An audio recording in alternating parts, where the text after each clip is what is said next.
Good evening, And baseball fans. It is Wednesday, April 17th. I can barely read the screen because my eyes are old, and I'm pretty sure that says 17. So if it's not, just pretend it is. Anyhow, I am Susie. That is Kelsey. This is Bourbon and Baseball, all of the balls edition. If you are on and you happen to see this gigantic band aid that is on my nose, no, you didn't. Just pretend like you don't see it. I My don't cat got see a it. little. It's because I am strategically placed and I'm only showing you this side of my face versus this side of my face. It looks like I have a Ah. big white booger on my face. It's not a Oh, booger, I I like the promise. full It's a nose Band-Aid. ring. Okay, Yeah. so it's this eye. I I think this was like 2 years ago. My cat sleeps next to me on the outside of my shoulder on my right Mhm, shoulder, so he sleeps on, like, the outside edge of the bed, and in the mhm. middle of the night one night, he jumped up and Oh, no. he claws onto the bed till we were just talking about how fat he was before we started Uh, recording, right? right. He latches into the bed to pull himself up the rest of the way, and instead of latching into the bed, he latched into my face, literally, Oh, like, a millimeter away from my eyeball, so I have oh my probably gosh. can't see it on YouTube, but I do, I have a Yeah, scar, and the next day, it happened at 3 AM, and, like, that day, we were going uh-huh. to a Cubs-Cardinals game at Wrigley Field, and so I had to wear, like, Nelly style, like a Band-Aid underneath my eye, and I had my sunglasses on, and I remember being at the bar after the game, like, made some Midwest friends, as you do, at Sports Central after a game at Wrigley Field, and I remember, like, keeping my sunglasses on as long as possible, but it, like, started to get dark, and I'm sure at this point I'm, like, talking to these people, and my husband and my friend are with me, and I'm like, "I just want them to know that neither one of these guys with me did this to me," and it was, actually the other man in my life, my 20-pound orange cat. So, I feel you. You are in good company. Happens to the best Good. of us. Yeah. This one was from my tiny black kitten who did not want to get out of, one of my daughter's rooms, and let it be known that she did not want to be held and taken out of said room. And at first, I just thought she had just clawed me, and I was like, "Oh, it's fine." And then it hurt. It really hurt, Mhm. and I was all, "What is this wetness?" That would be blood. That's delightful. So good. So, yeah. Well, you have that going on. I got my wisdom teeth out, like, 48 hours ago, so my face is a little less mobile than normal, so do not make me laugh because it will hurt and I really won't be able to and I'll look weird. But, yeah, so I'm gonna have resting bitch face the whole episode, and you're gonna have your cool questionable nose ring Right. or giant booger. Who Giant booger. Yeah. We're gonna go with giant booger. That's what we're gonna go with. And This is the grind, Susie. We're just working through it all. I'm telling you, man, between the not being able to record last night because my internet just wanted to be a gigantic jackass, I this is what we're doing for you guys. So, with that said, I will give you the rated R warning. This is a rated R podcast for all of the adult language, none of the nudity, just all of the four-letter words and the inappropriate adult humor because there will be some. So, with that said, we're going to roll straight into the news and the notes, and I apologize that we didn't get here on Sunday. I know you've been missing us. I know. Okay. My mailbox is full of DMs and no, I'm just kidding. It's not. But I know that you guys have been missing us telepathically. I know these things. So let's talk about the first order of business, which was apparently eBay stole $1 bajillion from Shohei. 1,100, yes, 1,100,000,000 Yes. is, I think, the Yeah. exact number Hmm. that came out, the official reports. Yeah, it's funny because obviously this came out probably almost a week ago now, but it Hmm. seems like it's not news anymore, It's and not. I'm And sure it's that's been, exactly how it was intended to be by Major League yeah. Baseball, but yeah, it was pretty shocking just from the sheer amount of money. It was obviously, like, 4 times what we Hmm. initially were told or speculated that it Yeah. was. And the extent of which he went to make all of this happen, and the extent of which they went to prove that and make sure that is what actually happened. It's all very interesting. What is your kind of overall what's your high level take here? First off, if you guys didn't dive into the 43-page It was 37 document, pages, I believe, and you did read all I 37. did. I did. And then I was screenshotting various things that I found interesting/shocking and highlighting and sending them to Kelsey. Yeah. First off, the account that eBay was getting all of his money from had only the Angels paychecks in there. That was the only account that he had access to that had the money coming into. So just the Angels paychecks. None of the brand deals from Japan, none of the brand deals from North America, none of that, just the Angels paychecks. It goes on to say in that document that Shohei's financial people, tax people, management had asked multiple times to get access to this account, and they said eBay flat out said no because Shohei wants it to be secret, which I get it. Rich people have secret accounts. Okay, like we're hiding money. That's whatever. Neither here nor there at this point. But the fact that they asked multiple times and eBay said no, and then the management team in and of itself, I feel like should bear the brunt of some of this responsibility Definitely. because how do you, as an agency that is dealing with one of the most high profile athletes from Japan ever, not have somebody on your staff full time that speaks Japanese? Yeah. Or even like a part time, like a, hey, we've got a Japanese player coming in. I'm going to need you to translate or just be on FaceTime to translate. Yeah. What are we doing here, Nesbalello? What's happening?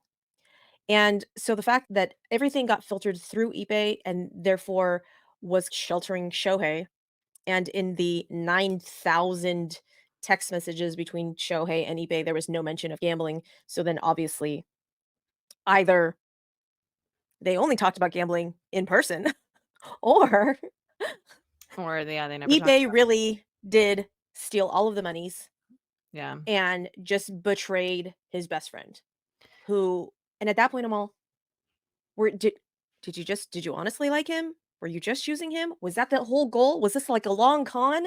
You And did send then one of the pages that you sent me did say that he contacted Victim A, as Shohei is referred mhm, to in all of this, and offered to be his translator in the United States. So he it does seem like this was at least somewhat premeditated. yeah, I just the whole thing is just heartbreaking for Shohei, and then just super sketch on eBay's part, and the fact that the bookie was making threats against Shohei's life? This is something that I was surprised was I've not heard talked more about, and again, it's right here on these pages that you highlighted and sent me where yeah, like, this is some mob shit. He's, like, Yeah, calling the bookie is, like, calling and leaving messages or I guess this was it was a it text. was a text message, yeah, so it was in writing saying, Mhm. "You're not returning my calls. I'm here in Newport Beach, and I see Shohei Otani walking his dog. I'm just gonna go up and talk to him and ask him how I can get in touch with you since you're not responding. Please call me back immediately." Yeah. That So freaked me out, and, like, why are I don't protect Shohei Otani at all costs was immediately my thought there, and I hadn't mhm, always necessarily thought, like, his hands are completely clean in all of this, but I don't know, there's a pretty good case here to make me think more along the lines of, yeah, it's almost embarrassing to the extent at which he was a victim, and I agree with you very much so that a lot of that embarrassment should be on his management because, yeah, oversight seems like just yeah. very understated. And everyone's, "Oh, I'm pretty sure I would know if $16 million was missing." Listen, if you were that rich, I guarantee goddamn to you that you are not checking your balances every day, okay? That's not a thing that you're gonna do. I'm doing it to make sure that my $300 bill, it goes through. We're just double checking, Yeah, making yeah, sure we that the the money's people, we supposed to know, be, we right? get you, but Shohei, he Okay? does not. And He's not. especially considering it was that one specific account Mhm. that it just puts into perspective, like, how little he's relying on his actual salary as a baseball player, which makes perfect sense because he was so willing to take a barely above league minimum, essentially.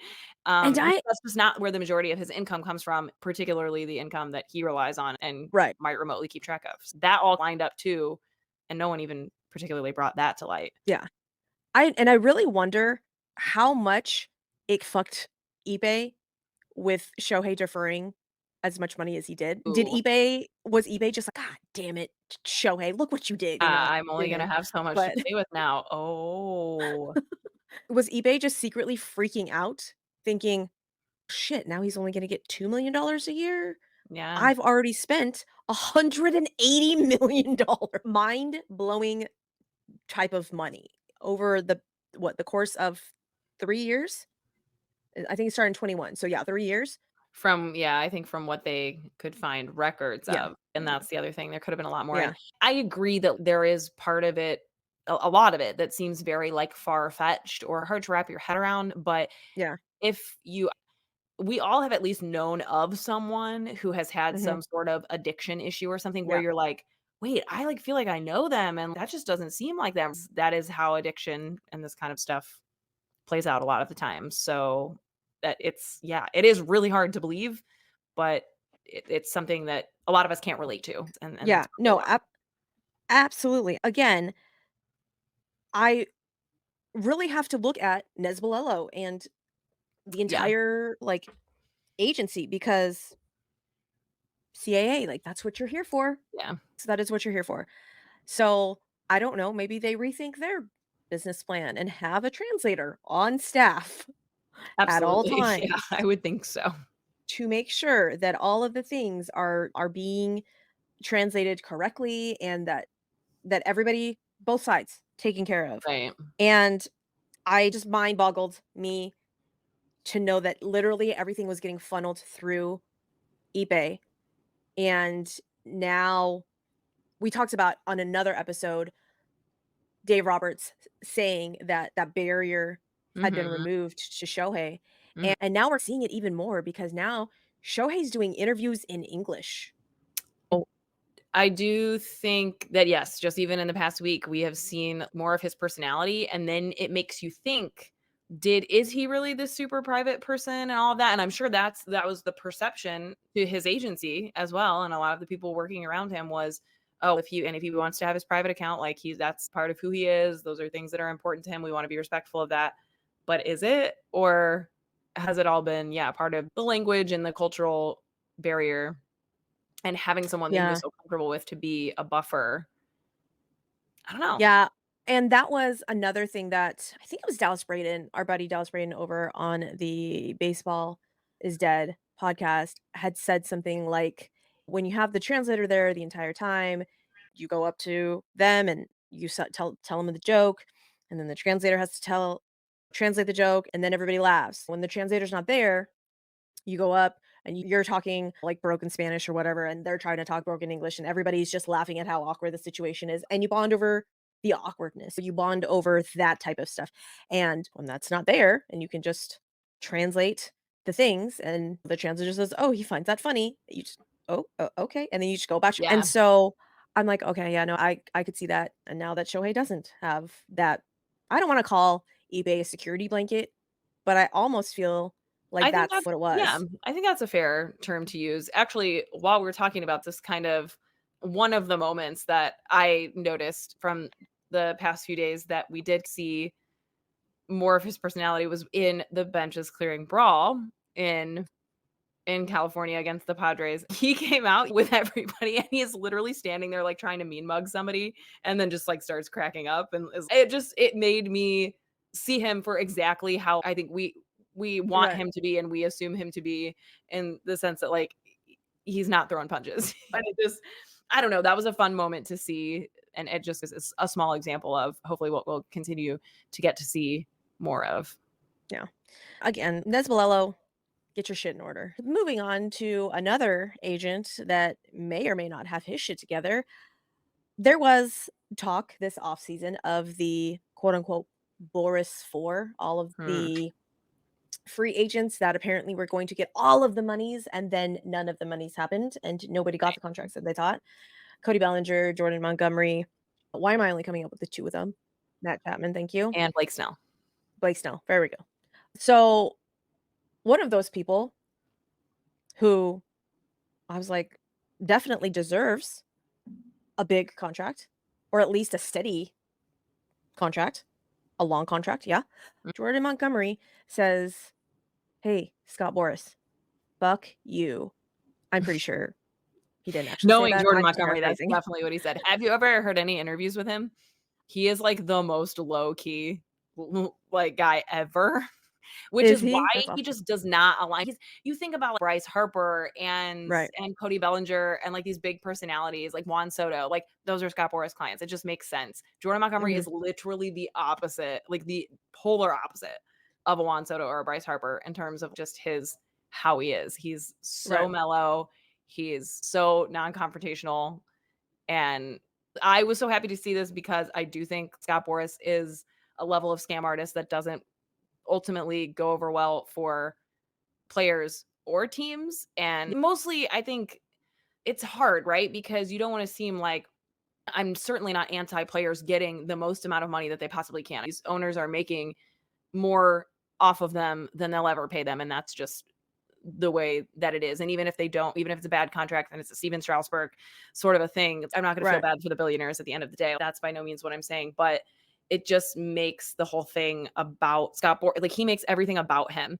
Yeah. And it ultimately doesn't play out best for the players, especially the ones like Jordan Montgomery, who, exactly like you said, do deserve some long term security Mhm. and deserve to have a say and have other variables that create value for them besides the almighty dollar. Yeah. Because at the end of the day, I think that is a factor that plays in for everyone. Location, there's so many different things that Yep. ultimately make a contract worth its value to someone. Yep. And I don't think Scott Boras allows his clients to take those things into consideration, especially the ones like Jordan Montgomery, who are not going to get the Juan Soto payday, the Bryce Harper Right. payday, but they certainly deserve a Just good contract. And he fails those, like, mid-level guys, and yeah. For sure. that's why I feel just really, like, icky about him, and I'm so glad that Jordan Montgomery does too. Yeah. Jordan Montgomery said, "Fuck you, Scott Boras. I will now be a Wasserman client." And apparently that's the big 3: Wasserman, CAA, Scott Boras.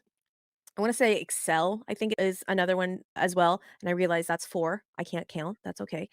But obviously, those agencies are a little less known than Scott Boras. Like, you say the name Scott Boras, Yeah. and It's everybody kind knows of, he you is. know what, while we're at it, it's like how we all know the name Angel Hernandez, right? Do we know any of the good umpires' names? No, we don't. No. We Mm-mm. only know the skeezy ones, or the skeezy agents and the bad umpires. Yeah. And that's what sucks, is we're not highlighting the fact that there are people out there actually doing a good job because we're only aware of, especially the behind the scenes guys, right? They're Yeah. not the ones that we necessarily want their names known. Maybe, Kelsey, I apparently have only watched the signings for teams when Scott Boras has been their client, and Scott Boras Is at the on Yep, table yep. with the That's not a thing that other agents do. okay. I Definitely wanted to not. make sure I think that it's I very was weird.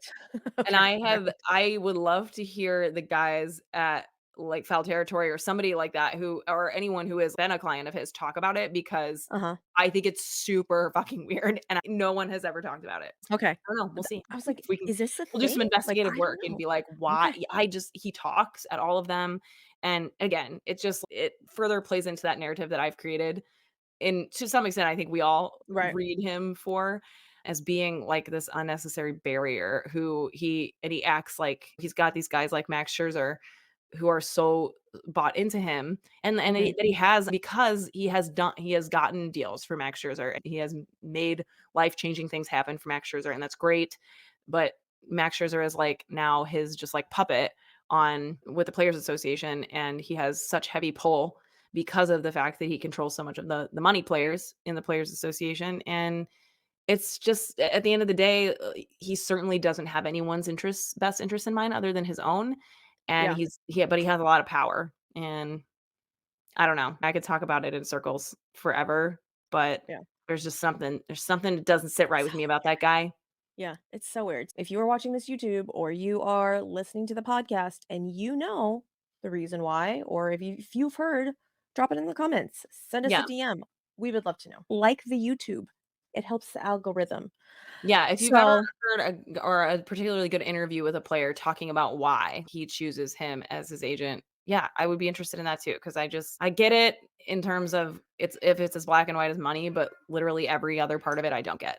So, yeah, it's weird. And we hear about Scott Boras doing the witty puns and the yeah, setting up his own backdrop at Winter Weekend, all of this stuff. And you're just like, why? What are we doing here? So I don't know, but good for you, Jordan Montgomery. Hopefully, maybe this evens out the market a little bit. I don't know. You it'll know, be really again, interesting to see, because now he'll more than likely play the free agency market next season. So it'll be really interesting to see right, how that goes, how differently that goes for him, and how hopefully the things that he wants are prioritized a little bit differently. And here's the thing, it would take a lot more than just Jordan Montgomery leaving Scott Boras for the reign of Scott Boras to be over. But right. at least Well, it's and one we step you in the right we're gonna hear about Scott Boras and all the things in the offseason as well with all of the guys that coming up in free agency, Juan Soto, Alex Bregman. Although with the way that Alex Bregman is playing, maybe the Astros will just resign him because we can afford him because he's sucking. I don't know. Don't worry, Scott So, Boras will put his spin on that too, like, he has screwed over so many teams, and yeah, I don't know, what I'm really trying to say, Susie, is I think there's more to life than money, especially when you're making millions and millions of dollars, like, maybe a handful of millions is just enough, yeah, and maybe that's how Jordan Montgomery feels too. yeah. So, let's hope. So, but one guy that got an extension that is not a Scott Boras client, he's actually a Wasserman client, Jordan Montgomery, is Tyler Glassnow. Now, I know he did this feat a while ago. There's been a couple of starts for other pitchers and whatnot, but we gotta give our guy Tyler Glassnow a shout out, and that does hurt me because he is a Dodger, I know that, but Tyler Glassnow pitched a gem of a game, striking out 14 and just racking up all of the points. Not for me or somebody else on my fantasy team, but the fact that it was all clicking for him and he was able to strike out that many, and at that point in time, I was all, "Okay, can you do it again, Tyler Glasnow?" And then his next start, he could not do it again. And I understand variables and the park that you're pitching in, and he has talked about the inconsistencies with the balls and all of that stuff. And so I get it. But how do you go from striking out 14 to getting lit up the next time you come out? Did you feel were you okay? Were you a little sore? The What was same happening? thing happened to Bobby Miller. He pitched against the Cardinals, he struck out a career high 11 Oof. Cardinals, and then I saw him pitch at Wrigley Field exactly a week later, and he was out in the 2nd or 3rd inning because, Eeh. yeah, he got multiple runs scored against him, and then he had one more start, which was also really spotty before he was placed on the injured list, which we'll talk about. But, yeah, it is interesting. I guess, maybe we get a pitching enthusiast to dive into those potential inconsistencies because in the Bobby Miller start against the Cardinals, I guess they were in California, and it would have been warmer. Mhm. And then at Wrigley Field, it was very cold and windy that day, so there's those sorts of things, but colder is Right. usually better for Isn't it pitchers. though? It probably depends, I think in terms of gripping the ball and that sort of thing, but if you're a Be West I would Coast think player and you're used to it being above warmer would be 50 better because degrees. they could get the, like, the sweat and stuff and, That's like, true. really It get might in depend there. on the guy. I know Miles Michaelis for the Cardinals, like, definitely does not pitch as well when it's hot. I just that is a proven Interesting. stat Okay. in my book at this point, but yeah, I guess it's more so that the ball doesn't travel as far also when it's cold, so maybe that's more That's fine. Yeah. the advantage that they have, but that's not gonna get you 14 strikeouts, so No, no. Yeah, I was listening to the Chris Rose rotation that Tyler Glasnow is, like, one of the co-hosts on, yeah. and Chris Rose was talking to him about that game, and he was saying that how apparently in Dodger Stadium, they have the velo and angles at which he pitches. So, Yeah. like, the axes, the XY axes or whatever, Yeah, not all the ballparks have that. they have that up at Busch Stadium now too, it's new this year.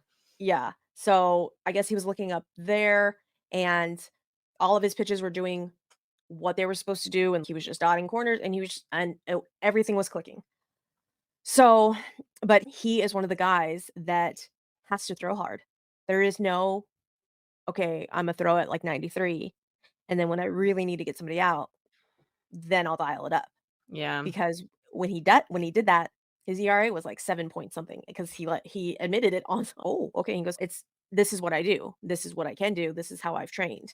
And I think at some point, if he continues down this road, I think he may get hurt again. That makes me so sad. Obviously, the pitcher injuries are a huge point of conversation everywhere right now, Mhm. and one of the big things is that did we talk about it here? That there is there's, like, hard science that has come out that basically to avoid any type of serious injury and basically Tommy John surgery being necessary, like, you shouldn't throw over 80 miles per hour until you're 26 years old, and that's obviously not going to happen because by the time you're 26 years old, you're like, you better be in your prime, maybe past it for some guys.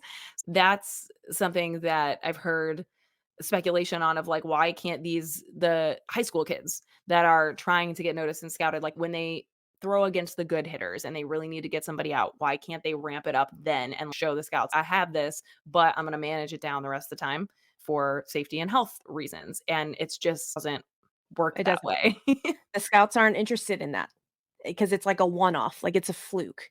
You have Right. to be Nor does it consistent at that. like to Tyler Glassnow's point, like he doesn't have the same kind of control or Mhm. effectiveness if the velocity is not also part of it. Yeah. And see, when he was talking about that, it was super interesting again because Justin Verlander, again, I came in on the tail end of Justin Verlander's career, right? Baseball Susie here Oh, being but he used to a do that. baseball fan Yeah, in he would 2018. start his velocity would go up as Mhm. he got deeper Yep. into the game. And Mhm. it still does, it still does. So his fastball sits at right around, like, 93, 94 right now, Yeah. and then when he needs to, he'll ramp that bitch up into 96, 97, and I think in the playoffs last year, I think he hit 98, which he hadn't done in a while. Wow. When he needs to, he'll ramp it up, but he doesn't do that all of the time. So, Yeah. it's just interesting that some people can and some people can't, and apparently, again, I came in on the tail end of Zach Greinke era, and apparently Zach Greinke had to change the entire way that he pitched because he lost his Mm. velocity and he had to relearn how to pitch, and I would love to sit down with the pitcher one day and just go through the differences of being a starter versus being a reliever and what work that takes and what you have to do. What differences is there between because, Yeah. we talk so casually about, "Oh, just put those starters in the bullpen. It's fine." Where when it's like a whole different routine, it's a whole different mindset. And so I would love to talk to a pitcher one day. So if you know any pitchers that can do this, let us know. Again, in the comments, on the YouTubes, on the audio side, all of the comments. We would love that. Like the video, okay? Like the We should video. have you heard of Pitcher List? Yes.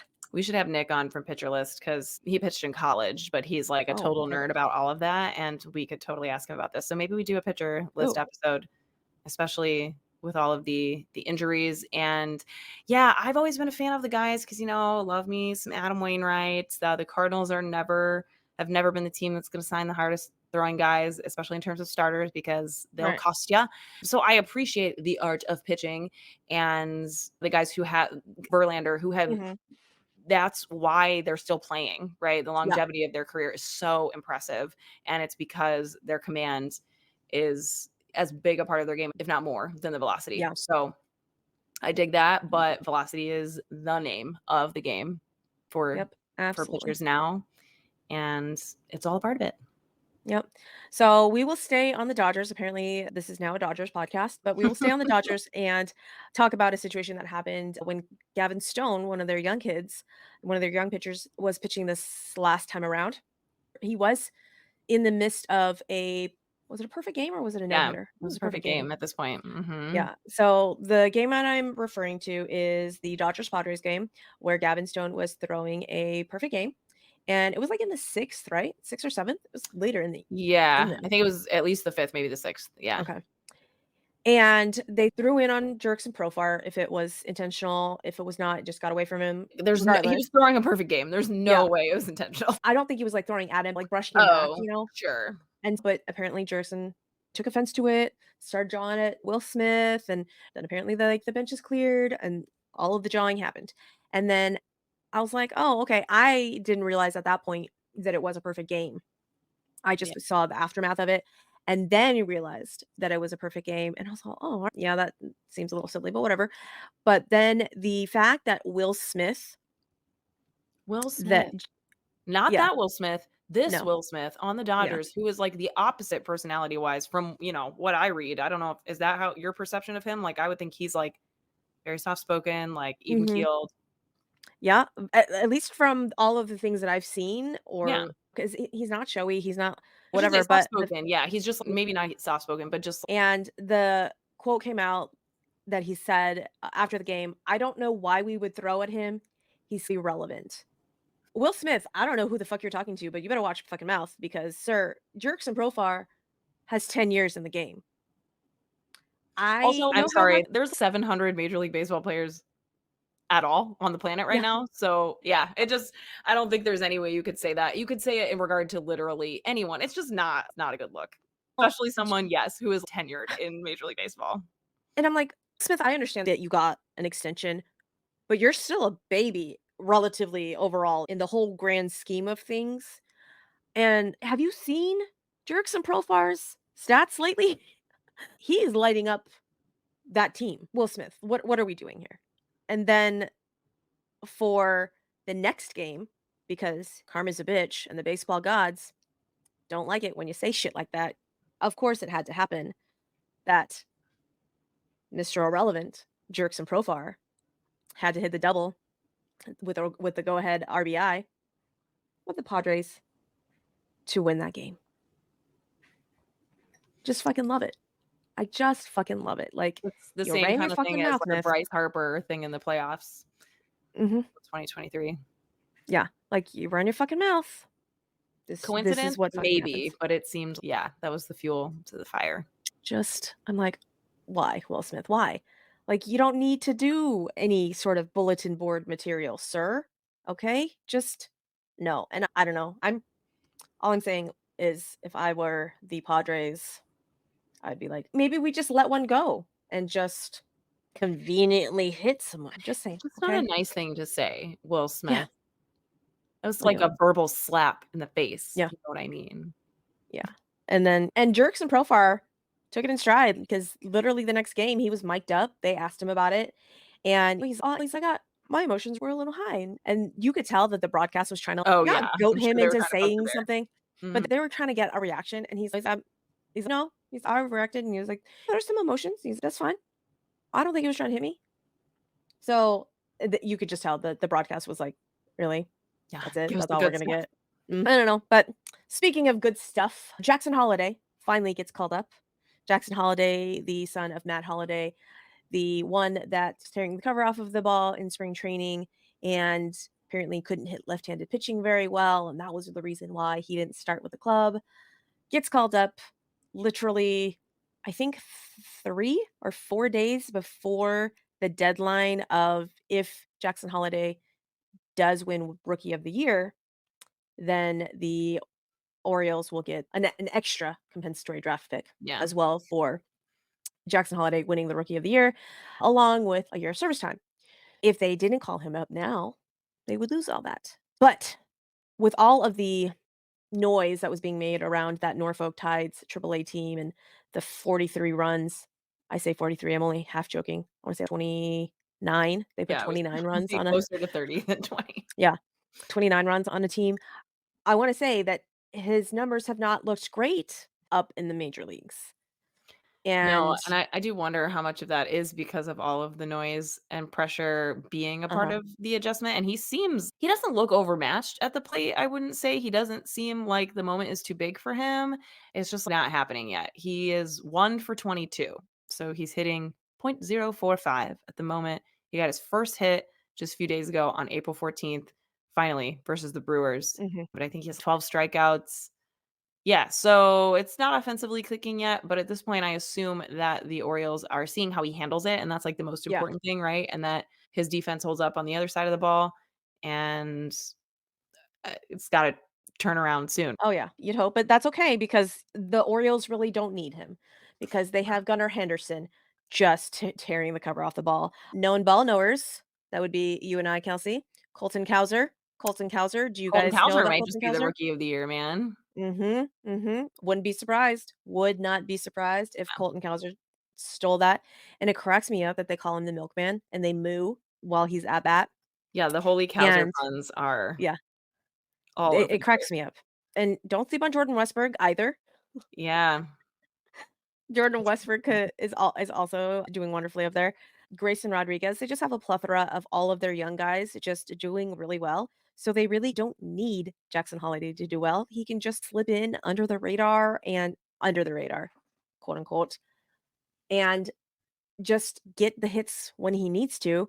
And defensively, he's still doing wonderfully. I want to say that I watched that first game and I saw him make I'm like, "The ball's gonna find you because he made I think he turned a double play with Mountie at first and just was awesome. Congrats, Jackson Holiday, for getting your first hit. Another guy, I say he's a rookie, he's not a rookie any longer. He's been up in the show for, a few years now. Shea Langoliers. I don't know if you know about Shea Langoliers, if you don't watch any Oakland Athletics In baseball, maybe not. Shea Langoliers is their catcher that they got from the Braves in that Sean Murphy trade. And Shea Langoliers single-handedly won the Oakland A's a game against the Rangers, legitimately. Mhm. And congrats, Oakland A's, for winning that series. That makes my heart just sing so much that you guys beat the Rangers. Congrats. But apparently, Shea Langoliers is from the area, like up there in Arlington. Oh, And so he had a lot of friends, a lot of family at that's that game. awesome. Mhm. A lot of times, Every home I run. feel like I don't know, maybe this is I don't have any hard data on this, but I feel like sometimes when you hear the players are playing in their hometown and they have a lot of people there to watch them, they don't end up doing as well because it's like a Mhm. distraction and the pressure is on and stuff like that, so that's awesome that Yeah. it happened under those circumstances. Yep. Literally single-handedly won them the game because I think the score was like 3-0, and it was just all Shay. Good job. Good job, Shay. That makes me so happy for you. I We've talked about this guy a couple of different times and just how good the vibes seem around this guy because we're big vibes people on the Mhm, podcast, mhm, right? We mhm. love the vibes. And the vibes are good in Pittsburgh because who'd have thunk that they were gonna have a winning record? Apparently Pirates fans, if you ask them, they knew. Did you? Did you really? Good on you that you do. But Rowdy Tellez is he the first base DH or Yeah, is he just a DH? I have seen him at first base here and there. Okay. So big old Rowdy Tellez. I get Rowdy Tellez and Daniel Vogelbach mixed up in my head sometimes. You and everyone, I think. Good. I'm glad I'm not the only one. So if you guys don't know that Daniel Bard is the Daniel Bard? Oh, yes, your dog Bednar. definitely thinks it's down Bednar, thank you. Bednar is what June was telling me. Yes, Daniel Bednar. Bednar. I was like, "Wait, Daniel Bard is on the Rockies. That is not the correct name." David yes, thank you. So, David Bednar is the closer for the Pirates, and apparently he blew save. And Pirates fans are booing him. Pirates fans, what are you doing? What are you doing? You haven't been good in forever. Why are you booing? What's going on? You got you won 5 games and you're all, "Oh yeah, no, we're winners." What's happening? Pirates fans, tell me. That makes me sad. He's blown more than a couple saves. He's But was it something's off with him right now. I'm trying to see how many he's actually blown so far, but yeah, no, it was not a it I I think it was realized it at least wasn't like a one-off thing, but it was 3. like 3? Yeah, but it was still like yeah, it's early and this is a guy who He missed spring has been, like, training, didn't he? very solid for you. Yeah, he's getting a late start, Okay. and yes, it did seem very premature. I am not a fan of fans booing a player on their team, like, ever, really, but yes, I agree that especially under those circumstances, it seemed a little premature to be upset about it. Yeah, and I was like, what's happening?" If you guys didn't see this, it was adorable, and I just absolutely love Rowdy Tellez. My opinion of Rowdy Tellez just skyrocketed even more than I already had. After the game of one of the games that he had blown the save, the reporters were asking him the thought process and what was going through his mind, and Rowdy Tellez just stepped in and puts a hand on his shoulder and says, "This is not what we do. This is not what we do here. Like this is an all-star closer here and this is not what we do. We're better than this. Come on." And Mhm. it just warmed my heart. Like my cold, dead, black heart. You know that when like I get like the feels, it's good shit. Okay. Susie, I think you and Rowdy Tellez have very similar personalities, actually. I don't know what you're talking about. I'm a prickly pear cactus plant. So Cactus is plant, Rowdy yeah. Tellez a lot of the time. He has that very sarcastic, dry humor, but yeah, it was even better to see this moment from him because of how he normally is. Yeah. And there are things that are like taken out of context from him if you don't know his personality and you haven't had the opportunity to see a number of interviews with him and have him on your team. So yeah, I think that was such a great moment that will have all of baseball seeing him differently and appreciating that personality. Yes, absolutely. And another guy on the Pirates that we have to appreciate, Andrew McCutchen. Andrew Yeah. McCutchen. Shout out Andrew McCutchen and 300th Yep. home run, and the fact that he had been other places and had gone back to Pittsburgh to make that his home, Mhm. like, rooted in Pittsburgh. I love it. I freaking love it, and I, like, just that makes me so happy, and the fact that Pittsburgh is not really a good team, like, you can see it there, and like, the fact that, like, he went back because he just enjoyed the people and he enjoyed the team, like, that makes my heart so happy for him. Did you see the video? I felt like this was, like, Pittsburgh.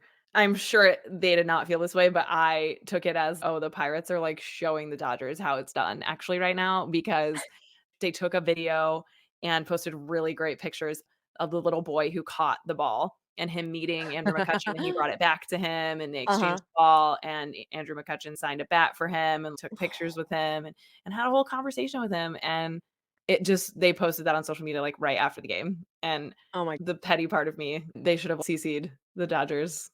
"Hey, Dodgers admin, pass this along, like, Right. this is how it's done." Yeah, this is how you do it, peoples. I love that. I love that so much, and I can't help but appreciate the baseball players that take the time out of their day to just be good human beings.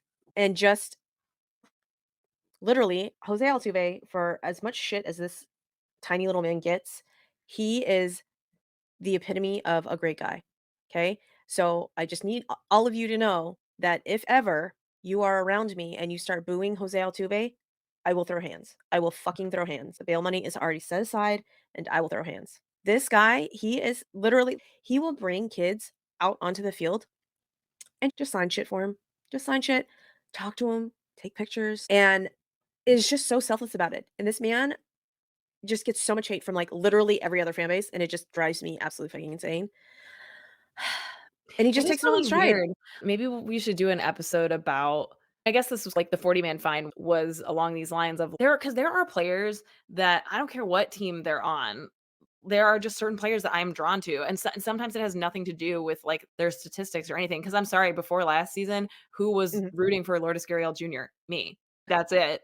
Us, known ball knowers. But just random guys like that. He's not even the best example. There are just players that I pick out of obscurity, but I do think that a lot of it is that it's more of the heartbeat guy. And Mhm. in an industry that is so stats driven and performance driven, it's easy for that to seem like it doesn't matter, but Yeah. it does matter because Mhm. it's entertainment as much as anything, and there's a lot of people, especially kids, who Mhm. watch the game and have no idea who has the highest batting average or the most home runs or best launch angles or whatever, Right. and they don't care. That's why we love talking to people about their stories of finding their Mhm. fandom and growing up because almost everybody has this, like, obscure player that they had some special connection with, and it goes back to exactly that kind of thing that Jose Yeah. Altuve is doing. Yeah, and it again, we hear about all of the stories, like, how Joey Votto last season got thrown out of a game, and the little girl was just in tears because Joey Votto was her favorite player, and she'd never get to see him, and he goes the next game and gets some tickets, like, to the next game so that he can go and give him like, a bat and a ball, and it just I'm about to cry just thinking about that because Joey Votto doesn't need to do that shit. Joey Votto, it's whatever to Joey Votto, right? And the fact that he was like, "Oh my gosh, I just broke this little girl's heart." And again, it doesn't matter to him, Right, but to the little girl, that's like the biggest thing on earth, right? And the fact that he just can think about the situation in and of itself, that he appreciated it and was like, "No, that's the whole thing. She came to see me and I right. wasn't there." And I'm like, "Oh, love that." And our friends Brewers tweeted out to Twins fans about Yes, the little boy who got his autographed ball taken and loved Byron Buxton, and all of the peoples, shout out Twitter. You're yeah. not just a cesspool of idiots. Sometimes good things can happen on Twitter, and this was one of the things. A ton of people reached out, a ton of people tagged Byron Buxton, and he replied and said that he got him, and he was going to like, he I guess he sent a DM or somebody sent a DM and it got to him, and he's gonna take care of the little boy, and apparently I think it's gonna be at the next game, or maybe it already happened. I think this all just played out today, so I think you're right. It's Today, probably okay, happening in the next game. yeah. Yeah, So, it just just little shit like that, stuff like that, I love it. I absolutely love it, and you cannot tell me that baseball isn't the best for things like agreed. that. But baseball Mhm. absolutely fucking sucks when you love a team, and they're absolutely fucking sucking right now. I did wanna ask you, yeah, at what point are we concerned? At what point is the sample size too large to say it's too small of a sample size? And listen, this is coming from me. I was in a worse place at this point in time last season, so I'm not cackling in your face or anything. I'm just saying it is wild that I was looking at the standings before we were recording to see if there was any other teams that are like really the sample size is small enough that if you're at 500 or just below 500, like whatever, that could Right. happen to any team at this point in time. The Dodgers, I think, are pretty close to 500 at this point. Nobody is, yeah, running away with anything, and if they are, there's also some teams that, like, probably will end near the bottom that are at the top right now, yes, but the Houston Astros have lost, what, 4 times as many games as they have won right now? And I that don't know. almost, like, they're 6 and 14, so maybe not that much, but I was thinking 4 and 14, but they're 6 and 14, I think, which is Yeah. pretty wild, and you look Apparently, at it and yeah. you're like, maybe they played, what's their schedule? No, that's not really It is though. inspiring me. It is. It is? Because literally the only team that we played that people expected us to win 6 and 14. was the Kansas City Royals. Ah, And yes. known ball knowers, you and We knew. I, we knew, We don't knew sleep the on the Royals fucking were Kansas coming. Royals, Yeah. 'kay? That was the series that I was most dialed into with the Astros, so that's where I'm thinking like, "Oh, they probably played all these other not so great teams too." No, we started off with the Yankees. Oh, that's right. We started off with the Yankees. We had the Yankees, then the Blue Jays, then the Royals, and the Braves. So, we won against the Blue Jays, we split with the Yankees, we got swept by the Royals. We got swept by the Royals. Yeah, we got swept by the Royals, and we got swept by the Atlanta Braves. Now, granted, we have an entire rotation on the fucking IL. Some of that was blow up starts by guys that had, well, one guy that had no business getting a start in the major leagues because it was literally his first. He had he was in Double A last season. He had one start in Triple A, and he got called up to the show because it was his turn in the rotation, and we literally had no other option. Got fucking shelled. I felt so bad for him. The bullpen was upside down, but the guys that we thought were going to be good are 7, 8, 9 guys. Ryan Abreu, Ryan Presley, Josh Hader. What the fuck is the matter with y'all? I don't even know. I don't even know. Apparently moving everybody up an inning just fucks with everybody's brain. So that's the all of those things were just you're like, What the fuck?" Ronel Blanco has been a fucking godsend. All right, so of the 6 games that we have won, 2 of those have been because Ronel Blanco himself. We cannot hit with runners in scoring position. It's our favorite fucking pastime. We just leave all of the runners just there. And But it's a this good does way to lead lose me games. it's a horrible way to lose games. It's just absolutely ridiculous. But this does lead me to a question that I have. One of the biggest sticking points this season. Okay, let me back up. Last season, our biggest black hole in the lineup was Martin Maldonado. We Yes. all knew it. The league knew it. It was a known fact. And I was beating the drum last season that Martin Maldonado should not be on this lineup, that he should be on the bench. He should be coaching. So last season, I expected the losing. I expected it. I fucking expected it. It Yes. hurts more this season because my expectations were so much fucking higher. Mm. Now, I said in a past I don't think it was in one of these All the Balls editions. I think it was on an Astros edition. I said that Jose Abreu is going to be the new Martin Maldonado, and Yes. I wish on everything that I was gonna be wrong. I am not wrong. He is almost fucking worse than Martin Maldonado, and it's absolutely mind-blowing how bad Jose Abreu is.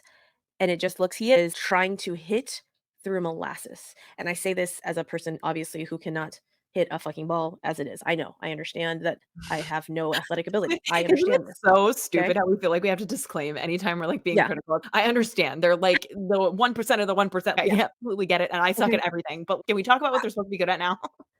But the fact that he's 37, Father Time is undefeated, motherfuckers. It cannot happen. Yeah. Except for Justin Verlander, apparently. But Jose Abreu is 37. And if I hear the reference of, "Oh, he's gonna be the guy on the back of his baseball card," one more fucking time, I'm going to scream. Last season, it was intangibles. This season, it is the back of the fucking baseball card. Jose Abreu, I love you, but you are it's time to hang it up, sir. It's time to hang it the fuck up. And I had questions for you, Kels, because we're in the same boat. Mhm. Both of our I first basemans are sucking. are Like, 37 and yeah, sucking. that used to be good. And Like, yeah, like, epic. Yeah. Are guys that Cardinals you feel like fans you can't say are suck. Cardinals fans melting down Yes. over Paul Yes. Goldschmidt? Yes, they are. Okay. I am not because the main reason that I'm not is because Goldie doesn't get hot until the weather gets hot, and that's a thing. So, I am not worried yet, and I also think it's, like, his timing is off. I feel like there's Mhm, something specific that is off that we've s no, I don't think I've seen it happen to this extent mhm. before, maybe, but there are always stretches, and again, like, again, into 20 games, you can't say on opening day, he had 3 hits, he was the only person on the team who had hits, so there's that. It's not like he's doing absolutely nothing, but yeah, it's also just to your point, it's weird when there's this guy that is supposed to be, like, the big bat, like, leading the charge, and I don't know, it happens one way or another to all of these players. It's one of my least favorite things about professional athletics, the way that it plays out that, like, usually you go out when you go down, like, you can't go out on Yeah. top. Not everyone is gonna have the Albert Pujols trajectory of getting to have Yeah, that last unfortunately. 3 months of magic. Do Yes, to you answer wanna your know, question. do you wanna know Jose Abreu's stats? Do you wanna know? I'm gonna tell you regardless if Give you it to wanna me know or straight. not. Yeah. Uh-huh, yeah. His batting average is a .082. .082. His on-base percentage is a .148. His slug is a .102. Did you know that you can have a negative OPS plus? You can have a negative OPS plus, people, because Jose Oh. Abreu has a negative 25. Oh, A yeah. negative 25. See, Goldie's numbers are not good, but they're not there. They're not Jose Abreu level. He is Yeah, he's Paul still Goldschmidt is also, like, slashing. walking at least semi-regularly. Has Jose Abreu walked at all? Apparently, he's gotten 2 walks. Yeah, I don't feel that's where I don't feel like Goldie's plate discipline is off, and it's more hopefully it's just a timing thing, and so there's still maybe some hope, but yeah, he's batting 190. Yeah, his slash line is 190, 292, and 238, which is a whopping OPS plus of a 50. Hooray that it's Yeah, 17 games. positive. 17 games.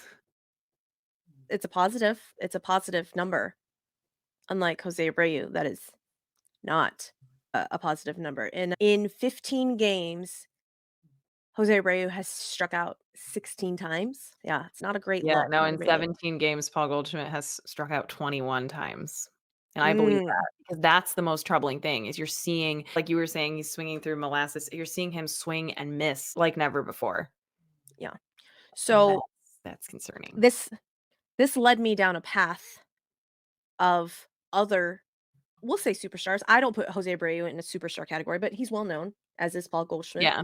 These 2 other names I'm going to tell you are that superstar status because these 2 motherfuckers are ice cold as well. Not as ice cold as Jose Abreu, but I think nobody is as ice cold as Abreu. Except maybe Hell, I Jackson think Holiday Martin, maybe on the other Jackson side of Holiday. things. Yeah, but I think even Martin Maldonado may have better numbers than these guys, then that's saying fucking a lot. Oh, Saying fucking a lot, okay? Yankees fans, I need your opinions on this. I need to know your thoughts. Why? How? What's going on with Aaron Judge? Because mhm. Aaron Judge's slash line is 182, 337, and a slug of 394. Like that big man, 394, like what? For a OPS plus of 111. Now, granted, 100 is your average ball player. That's, I guess, your level of what you want to be at least 100. Okay, so he is 11% better than your average ball player. But this is Aaron Judge that we're talking about that got 4,000 bajillion dollars and the infamous arson judge and all of the quotes like 2 summers ago. Is the toe bothering you again, Aaron Judge? Yeah, he's got a few more years left on his contract than, Abreu and Goldschmidt, so I Yeah. think that and by the way, Martin Maldonado is only batting .065, so I'm like, I don't even Oh, know, like, how to say it. He's batting oh, yeah. 65. Okay. So I lied. Jose Abreu is a little bit better than Martin Maldonado. Yeah, so let that take some comfort. Yeah, yeah. This is Also, Phillies fans, I also need you to chime in. I need you to chime in because Bryce Harper's slash line is mm, 215, this is like, wow, 301, true. 462, 462. Okay. But for an OPS plus of 108. This is not the Bryce Harper that y'all paid for, Yeah. Where's and that apparently contract extension? yeah, apparently he's striking out a bunch, and Kyle Yeah. Schwarber is walking a bunch, and I just need to know, was there some sort of body switcheroo that they did? Well, wasn't his back bothering him, like, before the season? And it was right around the time that this comes back to the Scott Boras sketch conversation. His back started bothering him, and Scott Boras was trying to get him an extension while he was potentially gonna start the season on the IL or having some Oh, issues. And, yeah, I it don't seemed like, once again, Scott Boras was like, "I'm gonna try to lock you up some more money before you get hurt, and you could be a but totally I different mean, player. like, But who knows? We swindled he him." already he already signed the Yeah, 14-year yeah, contract, like, yeah. what is happening, Bryce Harper? I I don't know, but so Phillies fans, I need you to chime in. Yankees fans, I need you to chime in. What's happening? Are they slow starters as well? Obviously, you guys are more locked into those teams than I am, so I just see bigger picture here. So again, like the YouTube video, put it in the comments. I need answers. I need the answers, people. If you don't want to put it in the YouTube, DM me, tweet me, send me a carrier pigeon with the answer. I would love that. Please and thank you. All right. I thought that you were I gonna ask me if, the Astros are gonna be in the Cardinals situation from last season because they lost their Yadier n- Molina. I know that you are not comparing Yadier Molina to Martin Maldonado because you are a I'm known not, ball but knower. Ma'am, you are a known ball knower. And at no point in time are we putting like Yadi and Martin Maldonado in the same category. That's not what we're doing here. I digress. But I do hear the peoples on the Twitters that is saying, "If Martin Maldonado was on this team, this wouldn't be happening." Absolutely, it would be, and it would be fucking worse because we would have two of them in the Mm, lineup. mhm. As it is Automatic now, outs, yeah. we got fucking Jose Abreu. That's the automatic out. His backup, John Singleton, which Tom and I talked about this on the Astros edition of Bourbon and Baseball. If John Singleton was the everyday first baseman, I think he would be an average at bat. He would be right around your 100 OPS plus. He wouldn't be horrible. He wouldn't be a superstar. In this lineup, we just need not a fucking automatic out. Yeah, That's what this is. That's what's happening. Jose Abreu has gotten pushed down in the lineup to eighth now, which is the lowest that he's ever been. And yet yeah, he's still coming up to bat with runners in scoring position with two outs and just straining all of the people. And I'm all, yeah, okay, that's fine. All right. But like, we can't just look at Jose Abreu because Alex Bregman over here is rocking a fucking 84 OPS plus. And I'm all, fucking Alex Bregman. But I think he's all in his head. And now the batting order switched. So Breggy was batting second. He got moved to fourth and he was pressing a whole hell of a lot. And today he got moved up to third and he drew 3 walks. And this coming from the guy who legitimately was swinging at first pitches and rounding out, popping up. And that's just not Breggy. Like, he's known for his, like, super patient at bats and working account and doing all that shit, and I'm all yeah. it seemed like it got into his head that the pressure of being the cleanup hitter got into his head, and Mhm. he was just fucking it all up. So, got moved to 3rd, and apparently it seemed to help, but apparently not so much. But the other guys in the lineup are not pulling their weight. This motherfucker over my shoulder. I love Chad Yeah, McCormick. I He benched is my him on my absolute fantasy team. as you Yeah. fucking should, because he's been horrific, and I'm like, "What are we doing, Jazz? What are we fucking doing here?" I'm That's all ultimately the Cardinals' biggest problem right now too, is the offense is just not clicking, which is just really interesting that it seems like we're all in our own little mhm. bubbles of fandom, but there are a lot of big bats, to your point of calling out the Phillies and the Yankees fans and all of that, that are just not doing the things that are expected of them, and I think that's important to remember when we get super salty and mad that all the players at one point or another go through times like this. Yes, perhaps not all hope is lost just yet. Let's I'm really hoping there's not like I said, we've had an entire starting rotation on the IL, and guys who should not be pitching in the major leagues, Yeah. pitching games for us and just absolute blow up innings, and you're all, "What the fuck is happening? Why is this happening? Who did I piss off? What baseball god?" And I think that's why. We talked about it earlier. Baseball gods don't like it when you're being a fucking cocky bitch. Mhm. It's They true. heard all of us. They heard all of us saying, "Oh, if we have the lead in the 6th inning, it's over. 7, Ugh, 8, 9 gonna come in." Nope. Nope. They said, "Brian choke Abreu, on Ryan them. Presley, Josh Hader, you're all gonna suck for a little while. It's gonna turn around. It's gonna turn around. I just know it. It's just gonna be a little painful while we do go through the turnaround. We're gonna jump into the IL because we got some news. Justin Verlander is coming back. He will be starting on Friday. So just know that the Nationals will win that game 1-0. And Justin Verlander will have pitched 6 innings and knock out It 5 will not matter. and just did not get any run support because for some odd fucking reason, the Astros just do not like to give JV run support. They just say, JV's got it. He don't need runs. We're good." Every time, every fucking time. Just watch. It is 1 to weird 0. how the consistencies that play out with certain pitchers like that. It's very weird. No. I don't know, man. But JV's coming back, which will push one of the guys that has been a little bit more inconsistent down. So Spencer Arrighetti, who had one of those blow up starts for us, did get optioned back to AAA. So JV comes back. Spencer Arrighetti goes down. Jose Urquidy and Framber Valdez. Framber Valdez is not rehabbing because he didn't really need a rehab because there was no MRI or anything, but he should be back, I think, in this next rotation turn as well, which will push down either Hunter Brown or JP France, I think. Mhm. So we will have those 2 guys. So if those 2 guys come back and we start sucking like this, then That's it. That's that when that we start that to may panic. be the panic. That Okay, may be the panic time. fair Yeah. enough. I'm gonna say, apparently you're not supposed to panic until All-Star break. That's so says Tom. I I think I'm a literally panic do until not look December. at the standings until after Memorial Day because they just don't mean enough until then. I don't know. I'm gonna And I'm I've gonna always look at been them that way. now and be sad. I'm gonna be sad because at no point in time did I ever imagine that we would be last in the AL West. At no point in time. But you know what? Again, baseball gods, they don't like it when you're cocky bitch. They said, "Fuck you, Susie. You said the AL West runs through Houston. Look what we're gonna do." Apparently runs through Texas. It don't run through fucking the Rangers either. So Angels, I'm looking at you, Angels.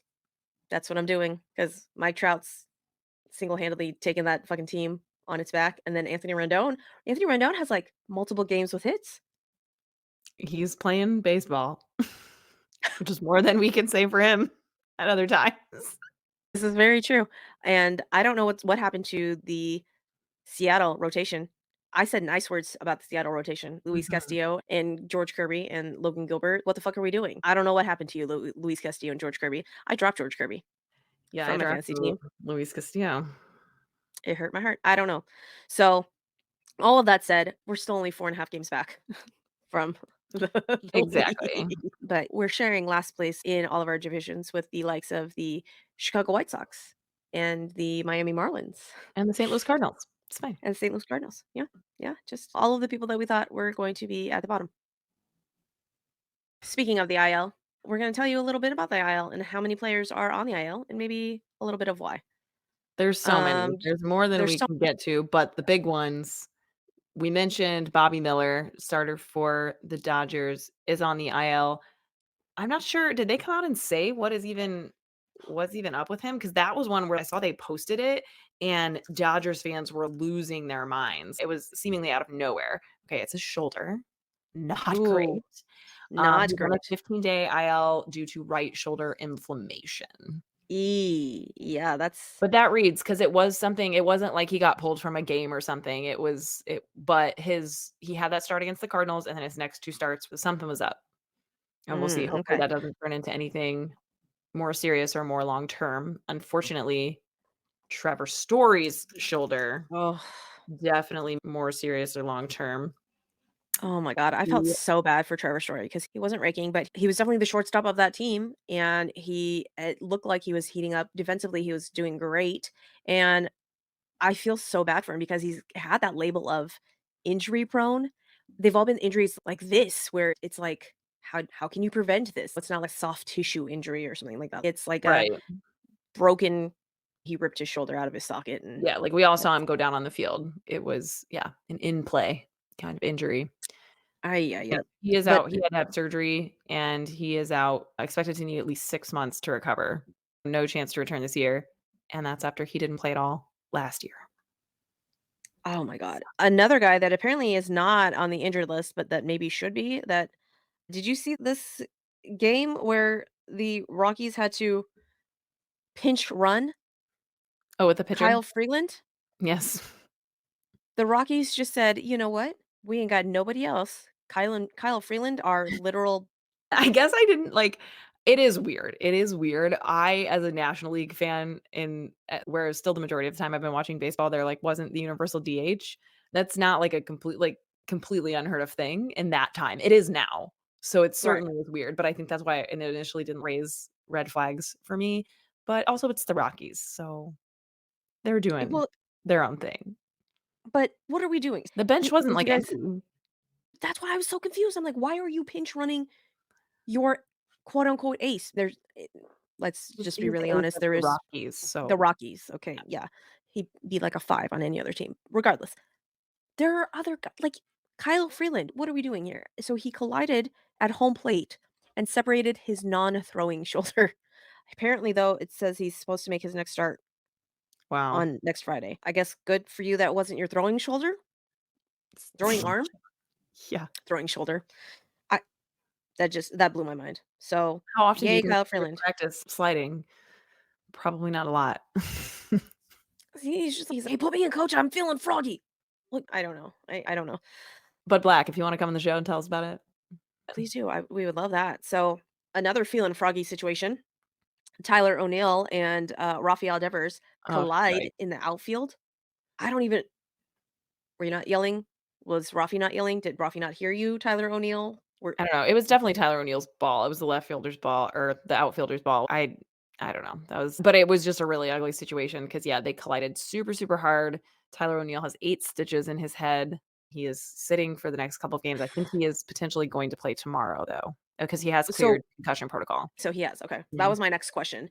But Rafi stayed in the game, so obviously Rafi was fine. But where did he get these stitches, Tyler O'Neill? Where did he get In these his stitches? head, I think, Okay, almost like his so forearm. did something cut him, or was it?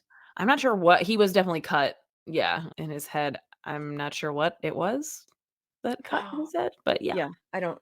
It not was not great, a. not It pretty. was not great. Really scary because luckily it wasn't any worse than stitches and he's cleared concussion protocol, but he's obviously been playing really well for the Red Sox and he's another one that's notoriously injury prone. And yes, a lot of the injuries have maybe been more or less in his control from his style of training. There's so much speculation over all of that. We don't need to get into that, but this obviously not that kind of a thing. So you don't want to see him Yeah, taken off the field even more so.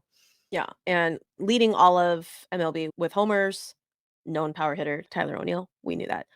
Yup. But it just yeah, it was not a good look, and I felt so bad. I literally gasped when I watched it, and I'm all, and then Yeah, they, like, kept replaying it. I'm all, "Stop I replaying it. know. What Yeah, are I you always doing?" do feel weird when they replay those things. And that is just, it's an example of why not having a solid defense and, like, investing in that, at least to a certain extent, is Mhm. dangerous.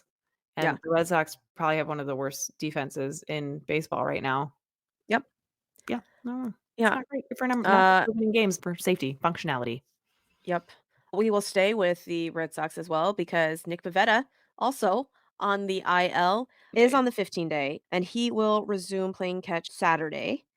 Apparently, it was just a mild elbow strain, and it's always iffy when the elbow is involved with pitchers, and Pivetta was doing so well this season, and it just sucks for that starting rotation that you're just like, "Who's gonna pitch for you, Red Sox? What's happening?" And then the Red Sox said, "Fuck all of y'all. We We got heard this. you talk your shit, and look at us rocking one of the best ERAs in the MLB." And we're all, "Oh, wait, MLB, not the MLB." And Tanner Houck threw a complete game today. Okay, Tanner Houck, look at you. Now, we're gonna revisit this on his next start and see how he does, Yeah. and see if he gets blown up or if he feels good. We shall see. But another couple of guys, Josiah Gray, another pitcher, goes down with Tommy John. Yoan Moncada from the White Sox. That one just looks so painful when he was running to first, Yeah. and he literally just fell down. Like his leg exploded. I'm all, oh my god. I felt very bad for him.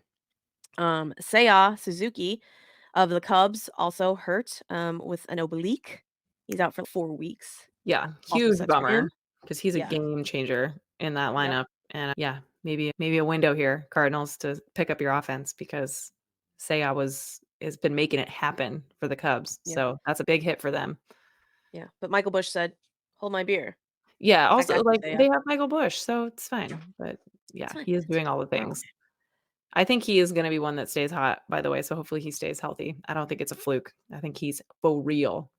for real. What is I am also for real. I won't sing what is again. I'm also sorry. unfortunately also for real is we're not gonna see Spencer Strider for the rest of the season, which is just a huge L for all of baseball as one of the best pitchers in the game right now because he is also going to have surgery and be out for the rest of the season. Not a full Tommy John, though. It is apparently just the internal brace system, which is one step lower than Tommy John. However, I just want y'all to be very careful with that because that is what Lance McCullers had. And turns out he needed Tommy John anyhow. So we had Mm. it was just it's one of those things where you're like, cool. So instead of just nipping it in the bud and doing a full Tommy John, we just delayed the Tommy John and now we're out again. So Yeah, that is interesting. I don't so know. I think that's hopefully more common hopefully with Spencer guys in Strider, the yeah. field that have Tommy John, that they do the internal brace procedure as opposed to Tommy John. But Yeah. yeah, either way, it absolutely sucks, and Braves fans are distraught beyond consoling. Do you think this changes, like, I don't know, how do you feel any differently about the Braves' dominance in the NL East? Fuck the Braves. It's also No. like been a hot mess. So, Yeah, Max Fried had but they figure it the fuck out. yeah. Literally, they score all of their runs in the fucking 8th, ninth inning, and it's fine. It's fine. It's fine. Fine. I'm not ready to jump off a building at fucking all because they got Marcell Ozuna fucking hitting bombs, and they although Matt Olson, what happened, Matt Olson? I drafted you thinking that you were gonna hit all Same. these bombs. God, is it just everyone that we drafted? No, because I Ugh, hit on William Contreras and Jared Jones. I didn't draft Jared Jones, but I hit on Jared Jones and Bryce Terang. man. Those are my 3 that I'm very proud of. Why I'm proud of the 2 Brewers guys that I drafted that literally no one else was gonna draft because they were under the radar. This girl, no one ball know her. Okay. But Jared I Jones, rookie pitcher for the Pirates. I dropped Shane Bieber before his second electric start where he struck out 9 for Jared Jones. And I had a feeling in the back of my head and I'm like, I wonder if he's gonna stay healthy. I don't really want I was like, fine. I picked up Jared Jones, I dropped Shane Bieber. Shane Bieber went out and fucking shoved one game and then it was like JK. no more. Tommy John. Gotta be in it for the And I long was haul. like, yeah, I'm like, hooray. However, Jerry Jones will probably be on an innings limit since he is a rookie because this last game he was fucking shoving and they pulled him at 59 pitches. 59. Hmm. Granted, he was like in the 5th inning, Wow. but 59 pitches. I was Interesting. all, oh, okay. Like, I understand he is on an innings limit, but what are we doing? They ended up losing that game. I don't want him going out throwing a fucking complete game here, but 59 pitches, you probably could have Yeah. I don't know, give him a little bit more run, but Hmm. I don't know, not me. So, it's I don't know, Matt Olson, I need you to pick it up as well. But no, they have freaking Austin Riley, and they had Ozzy Albies before he went down Yeah, with a looks like he's gonna be out for a few weeks, big toe and fracture? Is that what that big yeah. toe fracture. Michael Harris gets moved up to the lineup in the 2 True, this spot. is why we talk about Alex Anthopoulos in the offseason, and they're like, "Why is he doing all these things? He doesn't really need to do anything," and he's, "I need to do the things because this is Mhm. why." Yeah, and then they just slot in Luis Guillorme. Mets fans, are you just punching air right now? Are you punching air right now because Luis Guillorme is on the fucking Braves just slotting in, just doing the things? I just remember all the hate that Guillorme got on the Mets, and he's just right on in. Freaking I think he had a double today for him. Go ahead run, I think. Anyways, but yeah, Hmm, just okay. that entire lineup. And Reynaldo Lopez, where did he come from? He came from somewhere. Was it the White Sox? Yes. Yeah, and he has not been a starter for a while. Yeah, I think he K'd 9. Yeah, it was just it's one thing after another. So, no, I have no worries about the Braves. No I no worries. longer have worries about the White Sox because they have done what they needed to do finally, and they signed Tommy Pham to a minor league deal, and Is that what the White Sox need?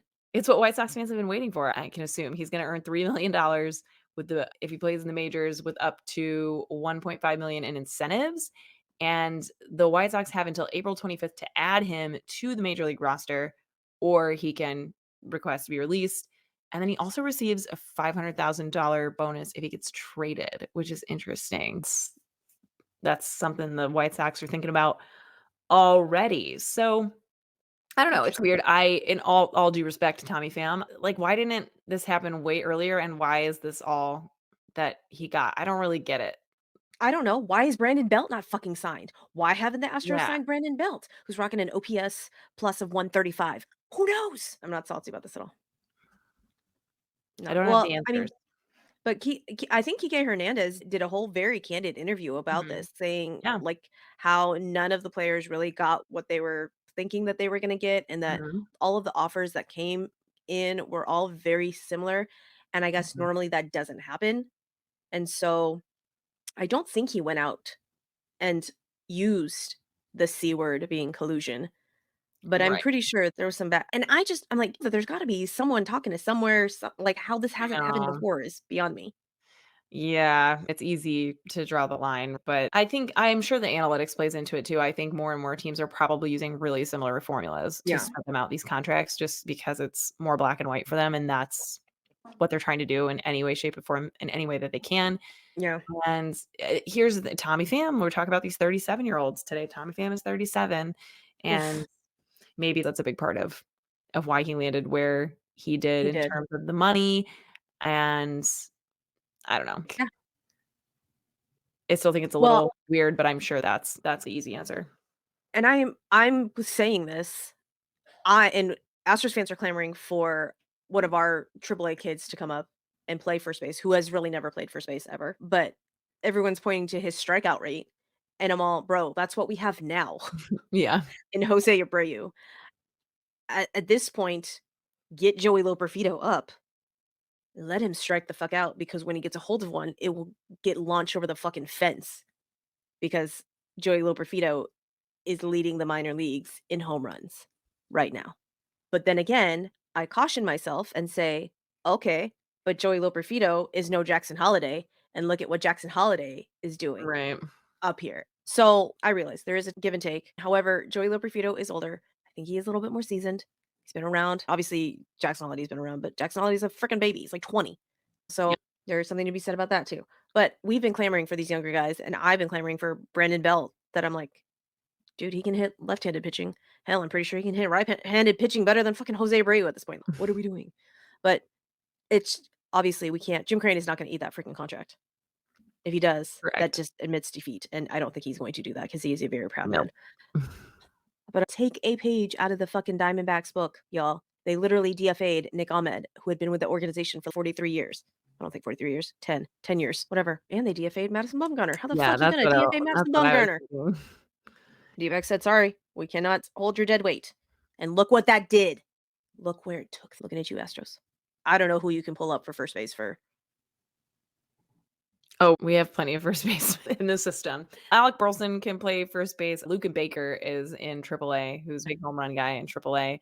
But here's the thing, and I don't know about Jose Abreu, but Paul Goldschmidt is still the most elite first baseman. Like, he's the guy you want over there on the field, 110%. If you're not watching the YouTube video, I'm literally shaking my head.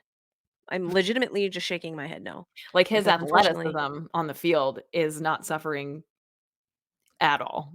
So that alone is a reason why I don't think there's even any remote consideration of him. He's also still batting 3rd in the lineup, 2nd or 3rd, and he will not get moved down. He's Paul motherfucking Goldschmidt. no. If Dusty Baker was the manager of this team, Jose Abreu would still be up in the lineup. He would still be batting 5th, which is where I think he was batting last season too. 5th. But he was rally Well, killer and then. that's the thing is, like, Paul Goldschmidt is still only a year removed from his, MVP. Jose Abreu is not. No, And last he's year, a it's like couple you of had this years frustration with removed. him last year, Yeah. Well, and but then he warmed up, because everyone's always a notorious slow starter. Okay, that's fine. But you know what? I got 2 of these motherfuckers on this team. I don't need multiple there can only be 1. There can yeah, only be at some point, yeah, it doesn't work. 1. It does It's too cold for too long.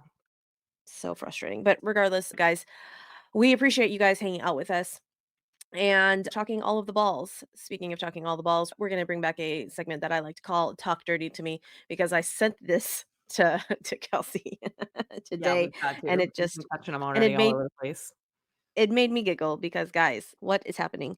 Do you know that do you hear the words, like, when they say them? Do you think they actually hear it and they're all, maybe I should have worded that differently?" I don't think so, because I was listening to the radio broadcast of the Astros game today, and I love our radio broadcasters. Freaking Robert Ford and Steve Sparky. Great team, very energetic. love the broadcast. But Robert Ford today was talking about the pitching to Michael Harris, and he said he stayed hard on Michael Harris the entire time. There was a pause after he stayed hard, You were and I like, was like, finish that thought now. "Love it." Yeah. And then I was like, "Okay, so maybe he realized what he said and whatever, right?" No, because then literally 2 minutes later, Steve Sparks said almost the exact same thing that whoever was pitching, I think it was Brian Abreu, because I think Brian Abreu struck him out, and how Brian Abreu stayed hard on him the entire time, and I'm all, "Stop it right now." So, guys, you're welcome for that, because apparently I have corrupted Kelsey, and now she thinks about these things too. Join us again for more commentary such as this. Because yeah, I think my ear just didn't catch it as much before. I didn't go Yeah, twelve-year-old brain mode, and now, thanks now to you do. you, right You're there with welcome. Yep, it just squirted right through the hole. Just you. saying. It's so bad. It's so bad.